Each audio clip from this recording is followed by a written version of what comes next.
Hey YouTube, how's it going? In this video, I want to talk about how black representation works when it comes to light-skinned mixed biracial women versus light-skinned mixed biracial men. All right, I want to talk about that for a moment. And this sort of came up with the whole like situation with like the beauty supply store and like some um, light-skinned biracial chick being, acting ratchet or whatnot. And some people, particularly some black women, kind of felt like, or feel like, when light-skinned mixed biracial women do something wrong, participate in some like negative behavior or perpetuate negative stereotypes, the light-skinned biracial mixed woman stops becoming, like, she is no longer seen as biracial mixed whatnot. She is seen as a black woman once she engages in certain behavior that is considered negative and that perhaps is even associated with black monoracial women. Notice that. It does kind of seem like that happens sometimes, right? Yeah.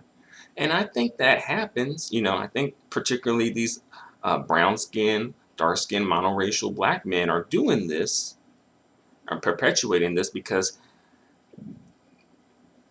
these biracial mixed light skinned women can do no wrong. Not in their eyes. They can't do any wrong. So they if by chance they actually do wrong, they don't want to associate it with them being light skinned, mixed, or biracial. They associate it with them being black. Right? It's not like they ain't saying, oh, look at these half-breed women. Look at how they acting. You know. Yeah. And I think that has to do with what you associate with people about, how, what these black men associate with light-skinned women, right? Almost like perfection to an extent. That's what they tend to seemingly associate them with. Like they can do no wrong. you know. And when the light-skinned biracial mixed woman is positive, when she's a positive representation, it's like they don't want to attribute that to all black women. They want to start getting specific then, for some reason. Why the specifics then? Like, oh, she biracial. Oh, she got a white mama. Oh, she wasn't raised by no black. And that is, you know, that is a red flag, really. That's a red flag. It speaks to a bigger issue, which is how do we feel, honestly, as a community, but also specifically the brown skinned, dark skinned, monoracial black men who engage in this behavior. How do they feel about their brown skinned, dark skinned female counterpart? Think about it. That's something to really consider. If they're making these negative associations with black monoracial women and making these positive associations with biracial light-skinned mixed women, right? It's something to think about. But I will put this out there, and some people probably gonna have some issues with this, but I'm gonna put this out there to the brown-skinned, dark-skinned, monoracial black men, and that is, you ain't gonna get to the promised land. All right, you ain't gonna get to the promised land with biracial Becky. All right, with biracial, light-skinned, mixed women. You ain't gonna get to the promised land. Brown skin, dark skin, monoracial black women, they will help you get to that promised land. All right. Without that woman by your side, without you uplifting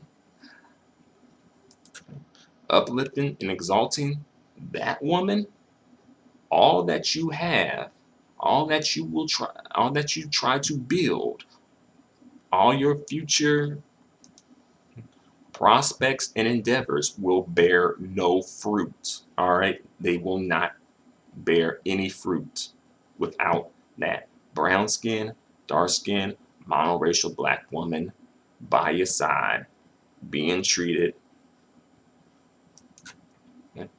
as the queen that she is. You know, God, I don't think He gonna bless that, right? Because He gave you that woman for a reason. He gave you that female counterpart for a reason. And I don't think God likes the way that she's being disrespected. So that's why black men, brown skin, dark skin, monoracial black men are in the position that they're in. Let's be real. Why they are dealing with, say, mass incarceration, gang violence, poverty, drugs, education issues, um, single parent households, unemployment, police brutality, systemic racism, unfair treatment in the legal system. I don't think God really bless men who don't do right by their women. You know, because that woman comes from God. That woman was a gift from God. And if you are disrespecting, rejecting, and not protecting her, then it's like you're pretty much disrespecting and rejecting God and what He has blessed you with. I had to take that moment to put that out there. All right. But let me get back to topic. All right. So, that's how things go for the light skinned biracial mixed woman. Notice that. That's how things go for her. Right. But let's flip it around a little bit when it comes to the light skinned biracial mixed men and how they represent blackness. The black men, the monoracial brown skinned black men, tend to be more selective about that. They tend, with them, when it comes to them, it's like if the light skinned mixed race biracial man is exceptional, right? Exceptional, especially exceptional in the way that, say, the brown skinned, dark skinned monoracial man isn't and should be, then they will use him to represent all black men, right? So notice when it's positive, when it comes to the light skinned biracial mixed men, when it's a positive representation, they will tend to accept it, as all black men. They'll push it out there as this is all black men, not just, oh, look at this, look at what this biracial dude doing. Look at what this light skinned dude doing. Look at what this mixed dude. They don't point it out like that if they point it out at all. They point it out if it's positive as black men in general. Like say, a Colin Kaepernick or a Jesse Williams or like a LeVar Ball, especially a Barack Obama, like they'll be used to represent all black men, especially when convenient. Like, oh, these black men ain't really speaking out on issues. Oh, no, Colin Kaepernick did. Look at him. Oh, Jesse Williams spoke out on issues, right? They're black men when convenient, right? When convenient, you know. Like, oh, these black men ain't investing time in their kids. Like LeVar Ball, look at what he been doing, right? You see how that goes? And Barack Obama, come on, like the brown skinned, dark skinned men rode that Barack Obama wave. They were not, by and large, they were not protesting saying that he was the first biracial president. No, they were saying he was the first black president. They were claiming him as black. Right? You know. However, I will add to this dynamic here that when the light-skinned or biracial mixed man is in a space that is considered to be a brown-skinned, dark-skinned, monoracial man's space, and he is excelling, then it's not just, oh, we all black. It's like, oh, we got to make this. They start making distinctions then, like with Steph Curry or with Drake. They tend to not want to share the pie. They tend to not want to share the pie so much when it comes to situations like that. The black pie. you know. So all this and how folks are portrayed, the females and the males, this ain't all just happenstance, by accident, by coincidence. This is all calculated. This is calculated. All right, like, don't be fooled. This is calculated,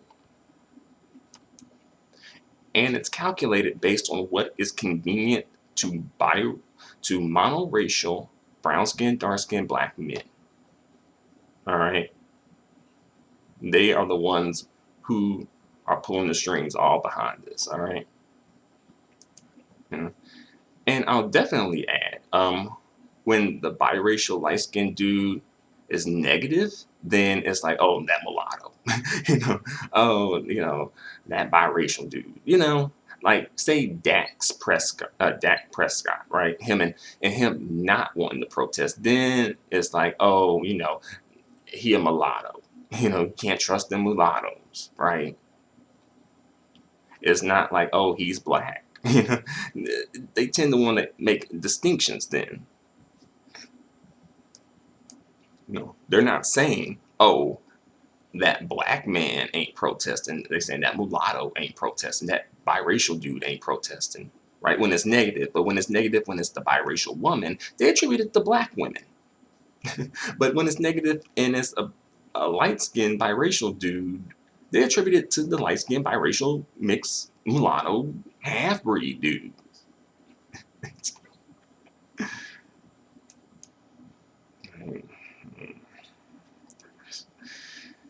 Ooh-wee.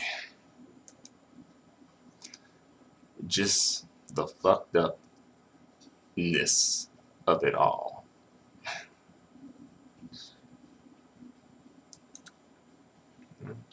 But, I'm going to bring this video to a close, y'all. So thanks for watching. Thank you very much for watching. Feel free to comment on this. I want to hear you guys' opinions on this. Thanks for watching. Adios and goodbye for now.